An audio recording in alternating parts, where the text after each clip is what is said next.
अस्सलाम वालेकुम क्लास। आज का हमारा टॉपिक है शिफ्ट रजिस्टर्स। इससे पहले जब हम रजिस्टर्स का इंट्रोडक्शन ले रहे थे, हम डिस्कस किया था, तो हमने देखा था कि हमारे पास जो शिफ्ट रजिस्टर्स होते हैं बेसिकली उनकी डिफरेंट टाइप्स होती हैं।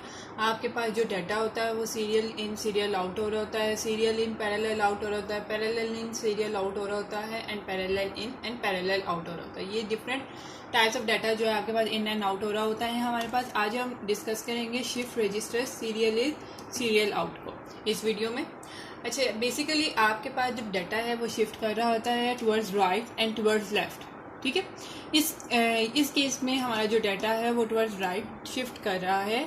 लेफ्ट जिस तरह आपके पास राइट में शिफ्ट करता है डाटा, इसी तरह आपके पास लेफ्ट में शिफ्ट करता है। इसलिए मैं सिर्फ राइट वाली डिस्कशन कर रही हूँ, ठीक है। तो हमारे पास बेसिकली शिफ्ट रजिस्टर में क्या है, आपके पास डाटा शिफ्ट कर रहा है फ्रॉम लेफ्ट टू राइट। यहाँ पे देख लें, ये लेफ्ट से स्टार्ट हो रहा है, ये राइट पे कर रहा है। हमारे पास 4 फ्लिप फ्लॉप्स है। इसका मतलब क्या है कि ये जो भी 4 बिट डाटा को स्टोर करेगा। हमारे पास एक क्लॉक है जो साइमल्टेनियसली जो है वो सारे फ्लिप फ्लॉप्स को गिवन है। तो ये काम कैसे करता है अब हम देखते हैं। लेट्स सपोज मैंने आपके पास इस रजिस्टर में ये 4 बिट डाटा स्टोर करवाना है। मैंने क्या करवाना है, 1111, क्योंकि लिए सबसे पहले ये डी फ्लिप फ्लॉप है। हमें पता है कि हम एक बार रिवाइज कर लेते हैं। डी फ्लिप फ्लॉप का जो ट्रुथ टेबल था उसमें क्या होता था, जब आपके पास 1 होता था तो नेक्स्ट स्टेट भी 1 है, जब ये 0 है तो आपके पास नेक्स्ट स्टेट भी 0 है, ठीक है।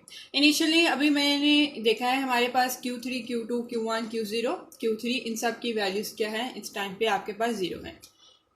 ये जो बिट है ये मेरे पास लीस्ट सिग्निफिकेंट बिट है, और ये जो बिट है ये आपके पास क्या है, मोस्ट सिग्निफिकेंट बिट।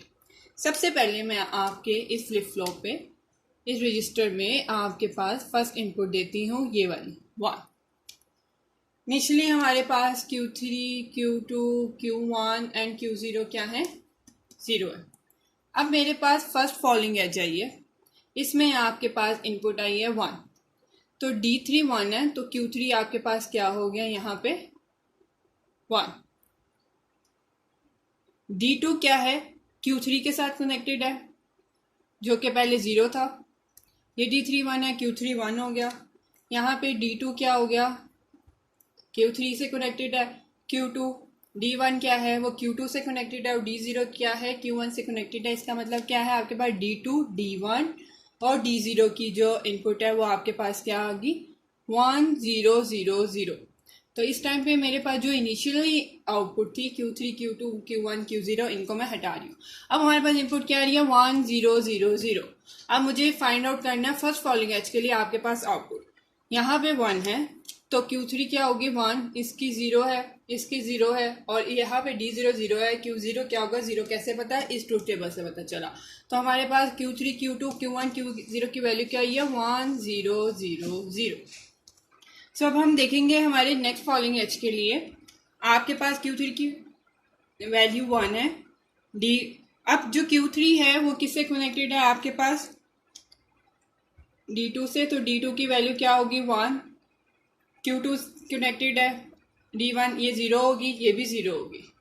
तो इस टाइम पे हमारे पास इनपुट आ रही है 1, और मैं ये दे रही हूँ नेक्स्ट अपना 1। दोबारा इनपुट दे रही हूँ 1 है।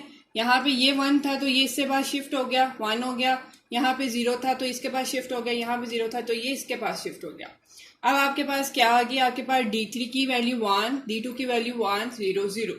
और अब हम अपने आउटपुट देखते हैं तो Q3 भी 1 है, Q2 भी 1 है, और Q1 और Q2 आपके पास 0 0। तो नेक्स्ट फॉलोइंग एज में आपके पास क्या आ गया, 1 1 0 0। फिर मैं दे रही हूँ हमारी नेक्स्ट इनपुट 1 स्टोर होने के लिए। जैसे ही ये नेक्स्ट इनपुट दिया है, अभी ये Q3 यही है, D2 के पास Q3 की वैल्यू आ रही है जो कि क्या है आपके पास 1। D1 के पास Q2 की वैल्यू आ रही है जो कि पहले 0 थी, अब ये क्या होगी 1, ऐसे ही है। और D0 के पास Q1 की वैल्यू जो कि ऑलरेडी 0 है। तो इस टाइम पे आपके पास D3, D2, D1 और D0 की वैल्यू आई है 1 1 1 0।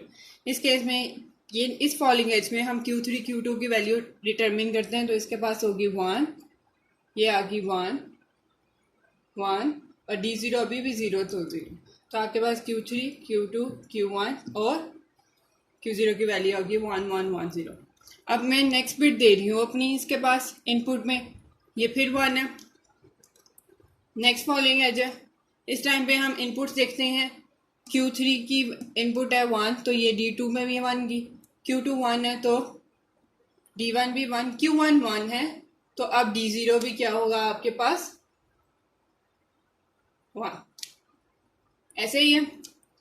इस टाइम पे आपके पास सारी इनपुट्स क्या हैं 1 1 1 1 जो कि हमने स्टोर करवानी थी। तो आपके पास Q3 Q2 Q1 Q0 की वैल्यू क्या आएगी 1 1 1 1।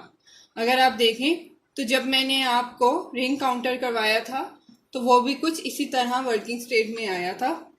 अब हम देख रहे हैं शिफ्ट रजिस्टर, क्योंकि लिए शिफ्ट रजिस्टर है, हम देख रहे हैं कैसे शिफ्ट कर रहा है। अगर आप यह देखें यहाँ पे आपके पास ये जो 0 की वैल्यूज हैं लाइक दिस, इसी तरह ये आपके पास जो 1 है ये आपके पास क्या हो रहे हैं शिफ्ट हो रहे हैं।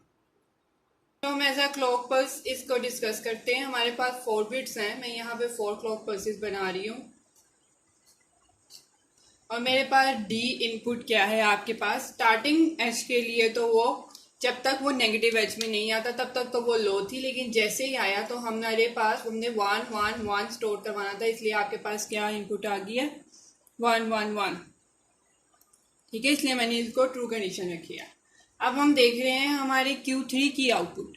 Q3 क्या है आपके पास स्टार्टिंग केस में, तो वो लो ही था। क्यों? क्योंकि इनिशियली हमारी Q3 Q2 Q1 Q0 इन सब में हमने क्या है इनिशियली जो है इन सब की वैल्यूज क्या है आपके पास 0 है।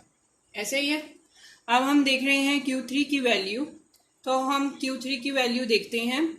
आपके पास इनिशियली वो 0 था और आगे क्या है वो आपके पास सारी स्टेट्स में क्या है 1 1 1 1।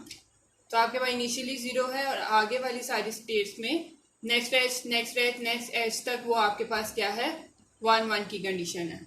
इसी तरह Q2 के देखते हैं 0 0 1 1 1। ऐसे ही है।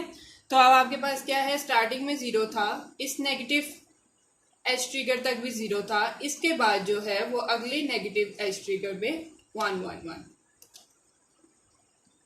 इसी तरह Q1 की देखते हैं। हमारे पास 0 0 0 था, वो स्टार्टिंग में 0 था, फर्स्ट एज ट्रिगर में भी 0 था, नेक्स्ट एज ट्रिगर में भी वो 0 था और आगे की केस में वो क्या है आपके पास 1 एंड 1 की कंडीशन है। फिर उसके बाद लास्ट वाले Q0 को देखें तो फर्स्ट नेक्स्ट एज ट्रिगर तक था, लेकिन आगे की स्टेट में वो क्या है आपके पास 1। ठीक है। तो अब हम अगर इसकी इनपुट देखें तो फर्स्ट एज में हमारे पास क्या है 0 0 0 0, ये भी 0 है, ये भी 0 है, ये भी 0 है, ये 0 है इस एज ट्रिगर तक। फिर नेक्स्ट एज ट्रिगर में आपके पास क्या आ रहा है आपके पास सबसे पहले ये वाला Q3 1 है, बाकी सारे क्या हैं 0 1 0 0 0। इस एज पे आप देखें आपका Q3 1 है, Q2 1 है, बाकी दोनों क्या हैं 0 0, तो 1 1 0 0। इस एज ट्रिगर में अगर आप देखें तो आपके पास 1 1 1 0 और जो नेक्स्ट एज ट्रिगर आ रहा है उसमें आपके पास 1 1 1। इसका मतलब क्या है कि इन द एंड जो है आपके पास डाटा जो है वो जो आप इनपुट में स्टोर करवाना चाहते थे 1 1 1 1 वो आपके पास स्टोर हो रहा है। ठीक है। तो बेसिकली सीरियली अगर आप डाटा एंटर कर रहे हैं और आपके पास सीरियली आउटपुट कैसे आ रही है शिफ्ट, सीरियल इनपुट हो रही है, सीरियल आउटपुट हो रही है, और शिफ्ट कैसे कर रहे हैं आपके पास वो डाटा को हर उसमें आपके पास एक एक बार 0 भी 1 भी शिफ्ट हो रहा है।